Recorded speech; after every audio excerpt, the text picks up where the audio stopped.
Thank you. Sorry about the rain. It happens all the time. I have to do this in English. I'm sorry about that. My other option would be Norwegian. I guess English is better. And thank you very much for inviting me here to wonderful Kristian and to this very good conference with all these clever people. I will tell about how we work in our museum. We work national in our themes, hydropower and industry, but this will be about our work in the local community and a bit about the background for it. So we are here. This is the route, if you would like to row, Leonor. We are in the west of Norway. The museum, Kraftmuseet, the Norwegian name is Kraftmuseet, is in these two places, Odda and Tyssedal. Odda has a population of 5,000 people, and Tyssedal, 10 minutes drive away, is 600. So this is really small places, and far away from the nearest city, Bergen, about 3 hours to drive. So we're there. And the region is called Hardanger, and in Norway, then you think about the glacier, the fjords, the majestic waterfalls, idyllic fruit blossom. It's a cider area, like here. So this is how we live. And this is how we live. Because in the midst of the beautiful nature, we have heavy industry and a hydroelectric power plant that is one of the largest in Norway. Odda and Tyssedal are both home to still running factories, and more hydroelectric power is produced now than ever before. So it's very much alive, the industry in this area. However, the oldest power station, the oldest power plant, has been closed down and has become a part of Norway's industrial heritage. You can see in the background, you can see a little glimpse of the old power station there, next to the iron and titanium factory, and in the front, the biggest factory of them all, the zinc factory. And then this is the old one. The question is, how can we combine the beauty of nature with industrial heritage and heavy industry with tourism? Does the historic industrial cultural heritage play an important role in this area? And what about the museum? Do we make a difference? There is a local tension with regard to how far the industrial cultural sites have any value worth preserving. Tension is maybe a too weak word, really. Some people would prefer the old buildings to be demolished. And why this? It's several answers, and some of them are to be found in the history of Odda and Tyssedal. Towards the end of the 19th century, Hardanger was one of the most desirable tourist areas in Norway. It was really a magnet. Odda was one of the most important tourist places for foreign tourism. It was really a tourist industry here. So the farmer communities had been transformed during the 19th century to tourist places. But then a sudden and momentous change occurred. Tourists were not the only one who had discovered this area. Also, the international industrial interest has done that. It was a great potential here. And in 1906, the industrial adventure started, a new adventure, and killed off the tourism very effectively. Here we have the waterfalls. Well, Gro Holm, an author from Odda at the time, she describes the perspective of the industrial magnates like this in a book. We have the waterfalls, we have the white coal. Technology has come so far that we can make practical use of them. Our falls are beautiful to behold, this is true. In one sense they are lost, but in another the falls are resurrected with 1,000 times more beauty, as they give our country richness and greatness. It's a bit ironic tune in it, but the dilemma between expansion and protection has been on the agenda ever since those early days. Tyssedal power plant was built in the years from 1906 to 1918, and hydroelectric expansion in the beginning of the 20th century was a pioneer work. Young engineers trained abroad had major projects placed on their shoulders. They built the new Norway, you can say. Today, many people think that it's the oil that has made Norway the new Norway, but the hydropower was first, very important. And in Odda and Tyssedal, harnessing the power of the waterfalls formed the basis of 3 major factories, thousands of jobs, and an injection of foreign capital.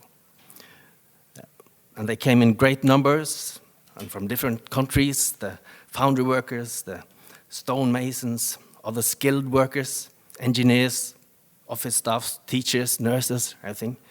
There was a lot of work, and it was good money to be earned in Odda and Tyssedal. You had an aluminium factory in Tyssedal, and in Odda it was built a carbide factory and a cyanamide factory. And this occurred at the same time as the building of the power station in Tyssedal. And the construction was completed in an impressive speed. Both the power station and the factories were in full production 2 years after the building started. After a bankrupt in 1921, the 2 factories in Odda reopened 3 years later as Odda Smelting Plant, which is the name we use now. And the expansion of several new power stations in Tyssedal happened in the 60s and in the 80s and even after that, and led to further building of the factories as well. But these new power stations also resulted in the original 1906 plant becoming redundant, and the production there was closed down in 1989.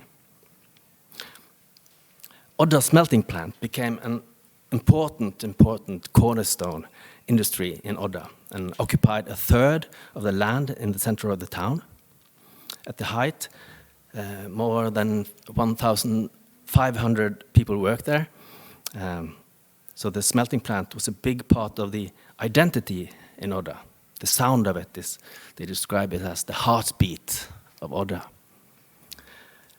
But towards the end of the 20th century, it was failing in several areas, and in 2003, Odda Smelting Plant was declared bankrupt.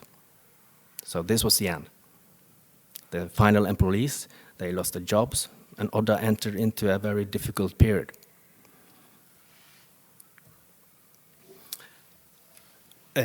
In Tyssedal again. Tyssedal, the power plant, became the first major project for the Power Museum. After the production ceased in 1989, a variety of ideas were put forward to repurpose the site, including establishing a fish farm inside the great turbine hall. This didn't happen.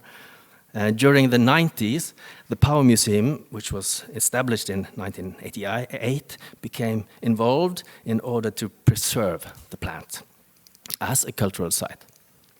15 Pelton turbines and other production equipment were untouched and intact. And the pipeline stretched 400 meters up the mountain to the guardhouse, the distribution basin, and tunnels, and all the stuff up there. So it was a complete first-generation power plant. But it was, as you can see, in a bad state. So major restoration work had to be done if the site was to have a future. And this happened. It was a happy story, really, what happened. The owner, the company who owns the power plant, they engaged in a positive collaboration with the museum and the authorities at all levels.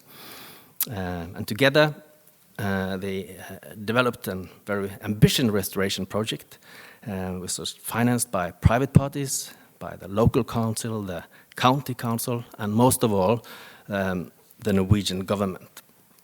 The power plant was listed by the Directorate for Cultural Heritage in 2000, and following this, this extensive restoration of the plant started from the mountain to the fjord.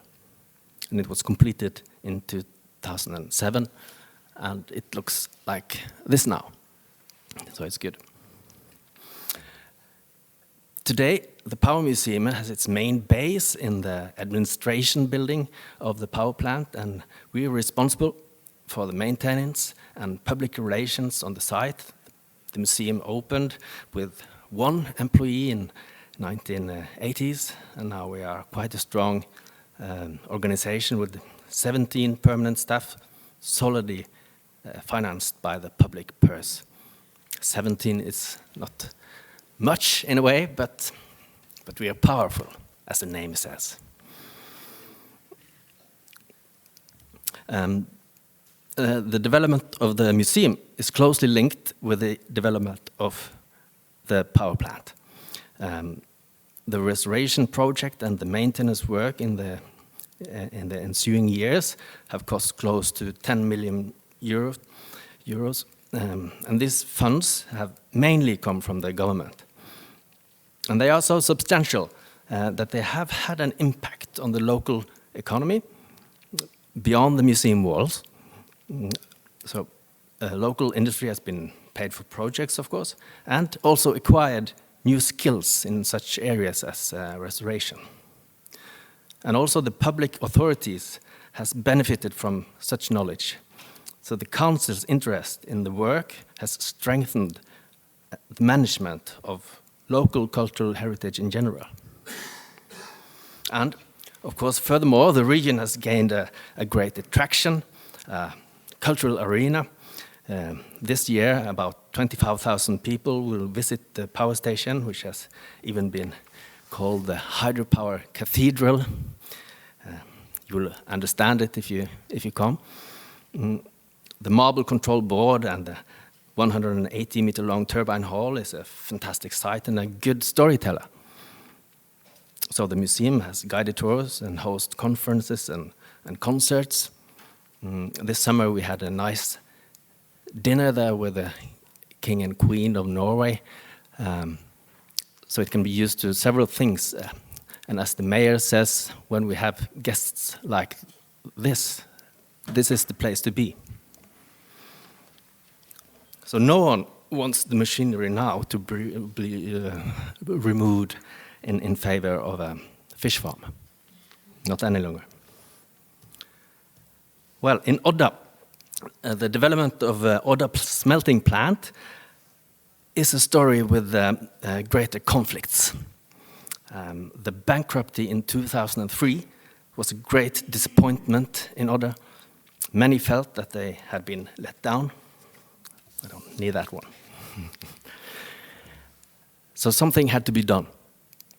And the council, Odda Council, bought a share of the site, whilst the local investment group, they bought the majority of it.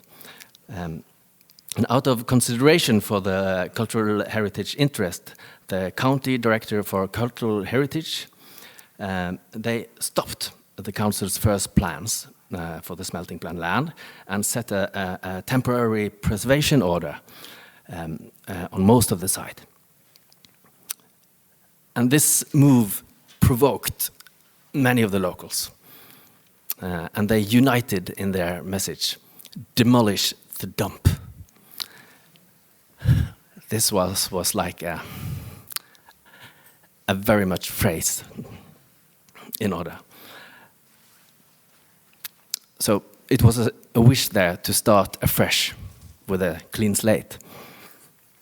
In 2007, a referendum in Odda was to decide whether Odda Smelting Plant and Tyssedal Power Plant should apply to be put on the UNESCO World Heritage List, a move that was supported by the national heritage authorities. And it was an intense debate. It was almost a war. And our museum was a clear supporter of the motion. The result was no. By a slim majority, the population had voted against the application. So that was it.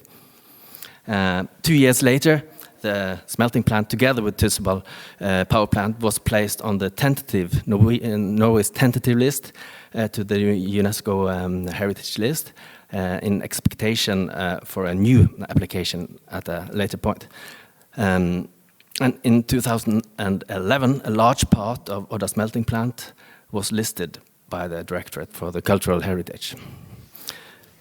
So now it's two, the Tyssedal one and Odda.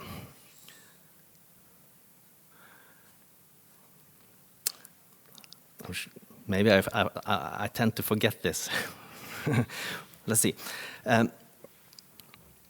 Success in preserving and developing cultural heritage relies on several conditions, of course.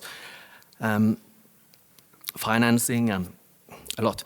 And one of which is very important is the local foundation and support, both politically and in the population at large. And this point is particularly important with regard to the engagement of the Power Museum in Odda Smelting Plant, as you understand from this not nice history with the UNESCO campaign. And this is very interesting, and I could talk a lot about that, how we work in the society with this, to try to understand each other. In meetings, in the media, in many ways, and also very much in the informal arenas. Just tell one little story there. It's a person in the politics who has kind of been the official enemy of the museum in general. So over the last 2 years, perhaps, I made sure that on some informal occasions I've been sitting next to him with wine available. And then we have talked together, and we see that we are sharing a lot of the same interests. And surprisingly, that we are, both of us, human beings. So what happened in December when the municipality, the council were to decide the budget for this year, this man rose up and suggested that the budget money for the museum should be higher. The museum hadn't asked for it, but it happened. So this is a sweet victory, and it's a result of a strategy with a human touch, you can say. And this is essential. Very important. It can be good to sit there and talk about other things, football, love. That's how it is. Well, the museum have now 4 major projects on the smelting plant site. Yeah. In 2010, the museum bought the old listed blacksmith department, as you see here.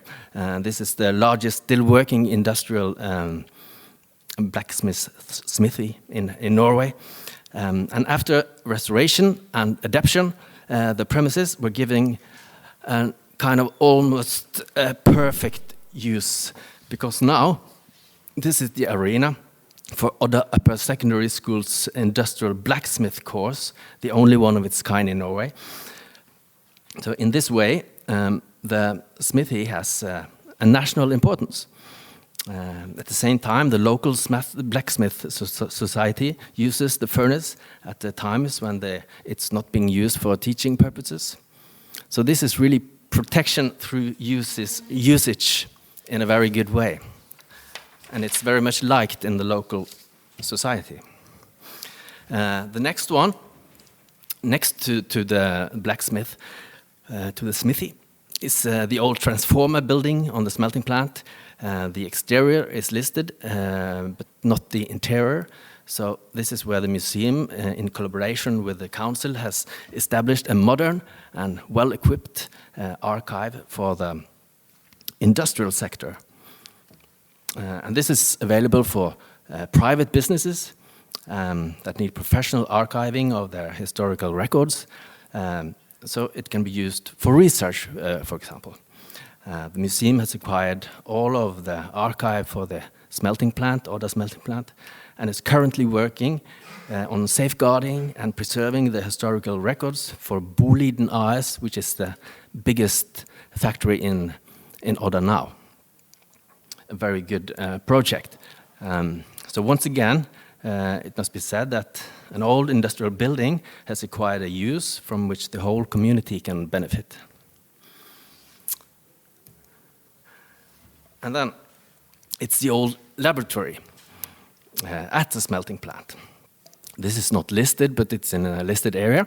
And the museum bought the building in 2009 and designed it so it could give our youngest visitors somewhere to play and learn as a science center. And just like many other museums, our museum has children and young persons as a target audience. And in the laboratory here, everything is on a child's level. There are a number of science centers in Norway, and this is often big buildings with a number of activities and opportunities. Our science center is probably the smallest in Norway, but it has a unique quality because it's located in a historic building which was also filled with experiments in its early life. The interior is authentic, and much of the original equipment is intact as well. So the setting results in today's playful activities having an historic dimension, which is good. It's open for the public in the summer. During the rest of the year, the center works closely with the local nurseries and schools, with teaching programs linked to the curricula of the schools. But it's small, as I said, perhaps too small to call it a proper science center, but small can be good. On a summer day, it can be 2 or 10 or 20 children there at the same time, and they don't stay for a half an hour, they stay for many hours. And when they're there, they're very much together with our staff there. It can be Signe, the woman who is in charge of the center, and then they talk together and they explore together. And if Signe meets some of these kids in the street a week later, she knows their name. So it's hard to get this relationship in a big, impressive center, but this relationship can be important for the child, and it's important for the museum. The fourth, Linde House. This is listed and one of the most significant sites at the smelting plant in Odda. This large brick building dates back to 1908 and housed the production of nitrogen.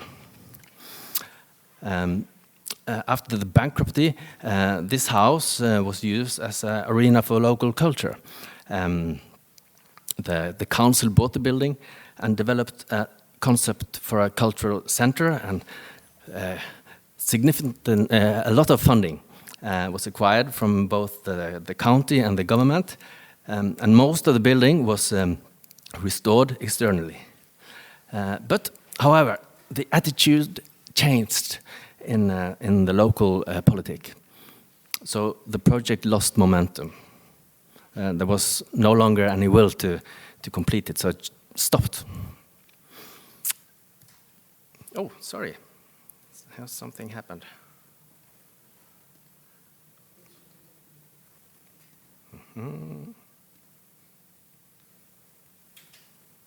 Okay. So what should we do? This is the Linde house. The museum, the Power Museum, revealed interest in the project, the DEAD project, because we experience growth in our organization, the turnover, the visitor number, and has a great need to expand, especially for public activities.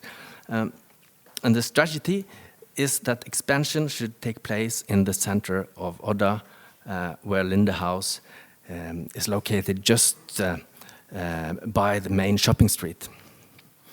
So the Power Museum asked both the council and ourselves as well, can a museum develop and run a cultural center, which is normally the remit of the local council? And the answer was yes. In fact, the Power Museum is more qualified to do this than the council. The museum is the institution which has most skills in repurposing historical buildings, and also the cultural player that has most organizational muscle to run a cultural center.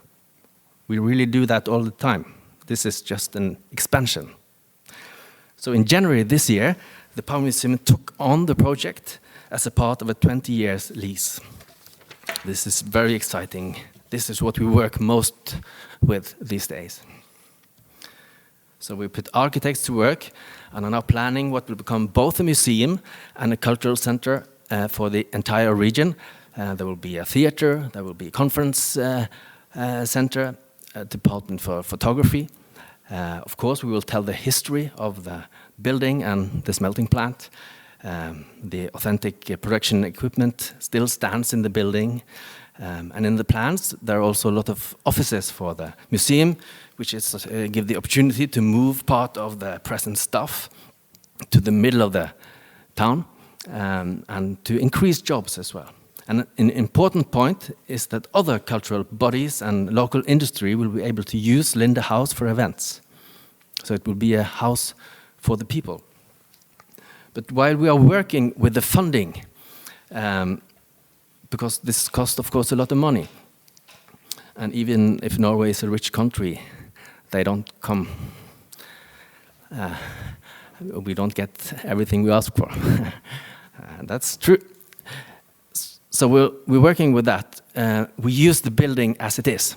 That's possible. So this is from a musical in the spring.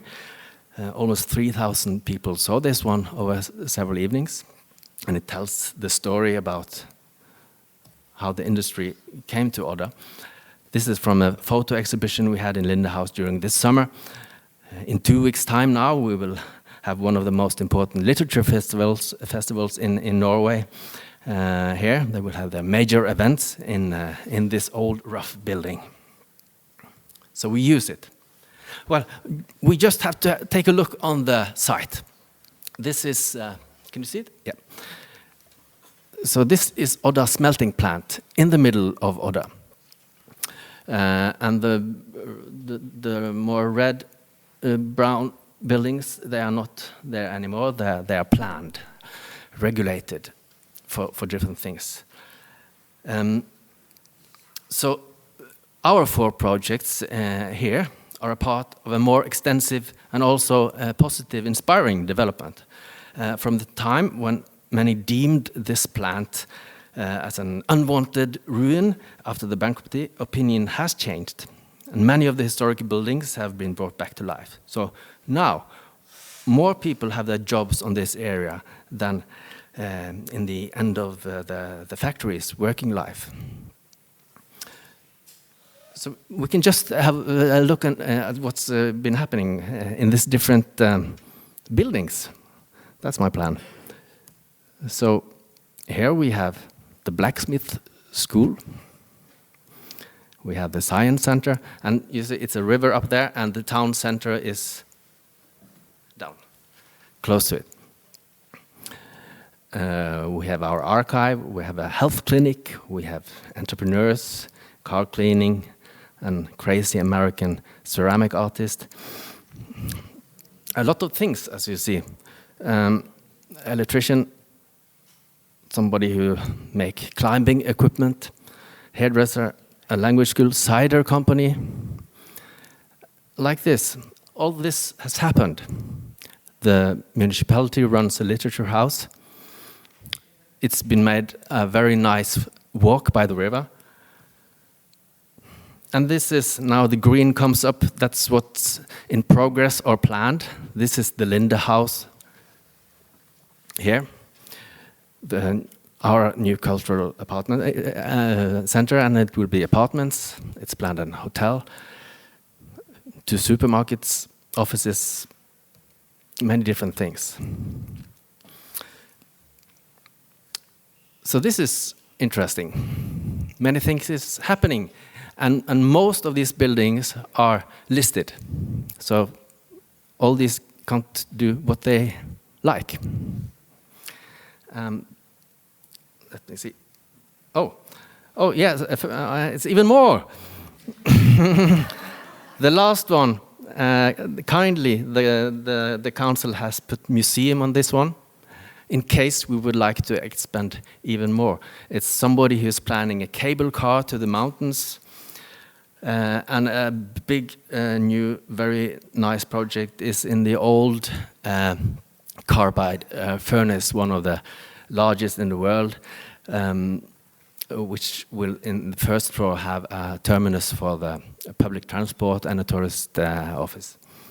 So, and then is some question marks. If anyone would like to involve or perhaps buy the cyanamide factory, it's no plans for this one. The area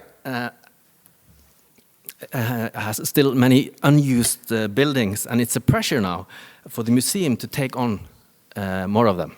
And this says something about the museum having achieved a status as a positive energy in the society.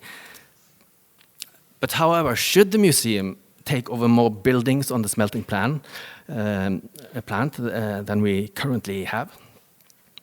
Well, we think not for a while, and anyway, not many. Because the museum don't want, it's not our wish that too much or everything of the smelting plant should be a museum area. Our vision is that the arena should have a great variety the way it's going for businesses, and also that people should live there. So we're thinking it can't be too much museum.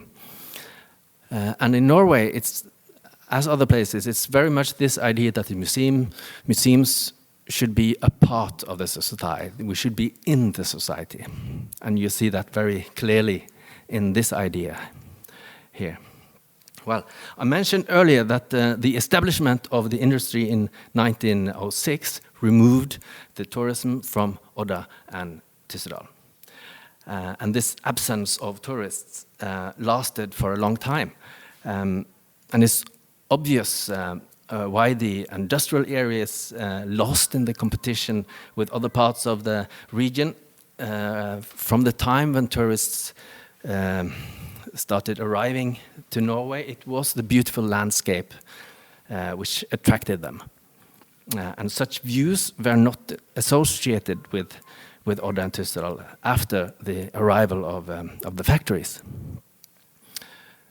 But maybe these areas were judged too critically, because beautiful landscapes have always been found in and around the industrial sites. The industrial expansion redirected some of the most stunning waterfalls that happened, but they cut into what was untouched territory. But however, most of the landscape is intact still.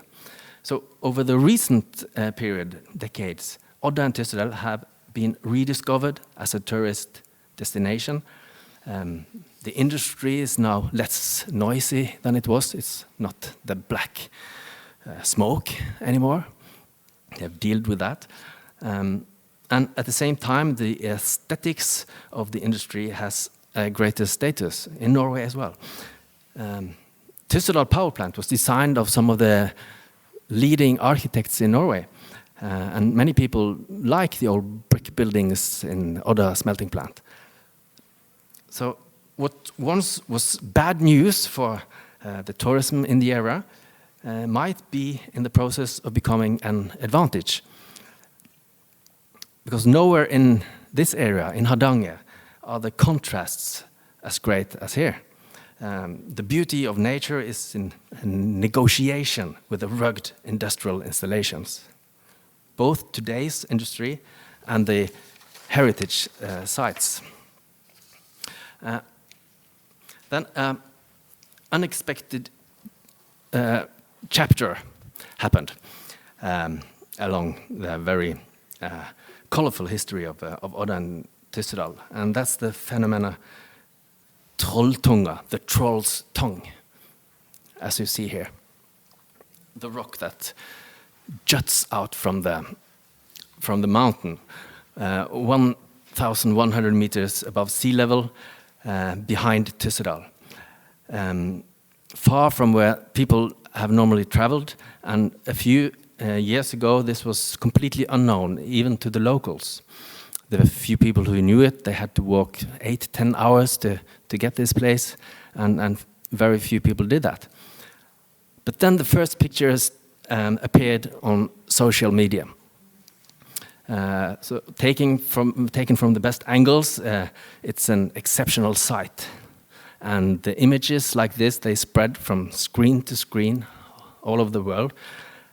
So from barely anyone visiting Trolltunga before 2010, in that year, 1,000 people hiked this demanding trip.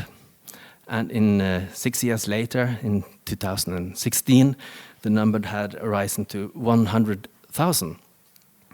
And it became necessary to start regulating the tide of people. And this Trolltunga tourism has given a boost to the tourism in the area, in Hardanger.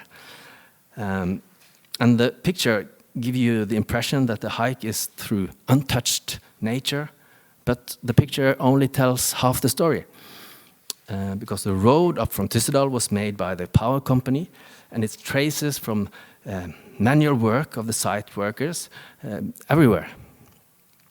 The hike starts just before the enormous Ringedal Dam, the main storage depot for the energy production, built in the years 1909 till 18.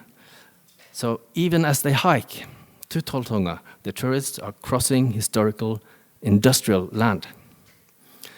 So what you see here on the photo, it's not the fjord you see down there. It's a lake made by the Ringedal Dam.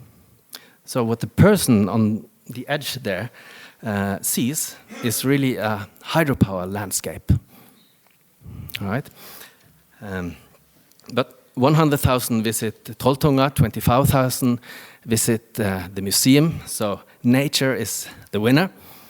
It's a lot of reports, statistics about why people, foreign people, come to Norway as tourists, and a very small part of them come to explore culture, really. 3% says that's their main thing. So it's the nature. But on the other hand, if you can combine the nature, the landscape experience with cultural activities, then the desire to come to Norway goes very much up. It's good statistics on this. So in Hardanger, it's a very wide variety of cultural and natural activities. In Odda and Tyssedal, they are very close, linked together. Trolltunga is a natural icon, and the power station by the fjord is a cultural icon, industrial. And the natural landscapes and the industrial cultural heritage are united. And both are on the agenda of the museum, the Power Museum. So here the museum has a community relevance of great importance beyond the campaign to attract more visitors, really. So treating the relationship between nature and the exploitation of nature. This is one of the most important themes of our time. And this is really what our museum is about. This is really the story we tell, this relationship. Thank you.